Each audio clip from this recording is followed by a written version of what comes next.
For this version of the rack hold, we're going to need 2 kettlebells. We're going to approach our kettlebells. We're going to safely bring them up to our shoulders. I don't care if you want a long cycle clean them up there. You can dead from the floor, whatever you are comfortable with. We're going to grab 2 of our kettlebells. Bring it up and over.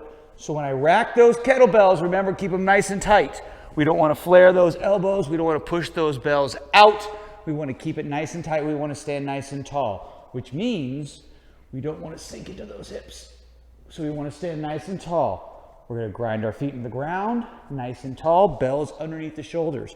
Fellas, we can get away with a little more midline if that's where we're comfortable. Ladies have a tendency to sit out just a little more farther, just for comfort reasons. So we want to stand up nice and tall, get those feet into the ground, flex those quads, flex those glutes, flex those abs, stand nice and tall, pull those bells into you.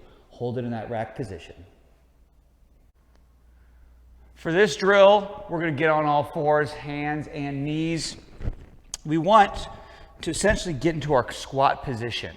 So we don't want our feet too wide out, right? So wherever you're comfortable in your squat position, hands on the floor, don't push your spine through and don't let your abs fall towards the floor. Nice tabletop position. Essentially what we're doing is we're pushing through those hands and sinking as far down as we go.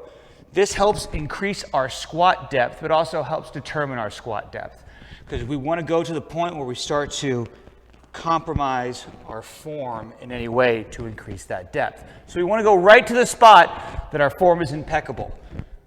From here, we're going to brace those abs, sit back into it, as far down as we can go until you feel a compromise, which is right about there for me, and then we're going to release.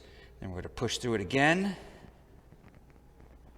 right about there, and then we're going to release. For the double overhead hold, we're going to get both our bells in the rack position. We're going to push those bells in the air. Lock out those elbows. Get those biceps to the ears. Stand nice and tall. We're going to hold it for 15 seconds.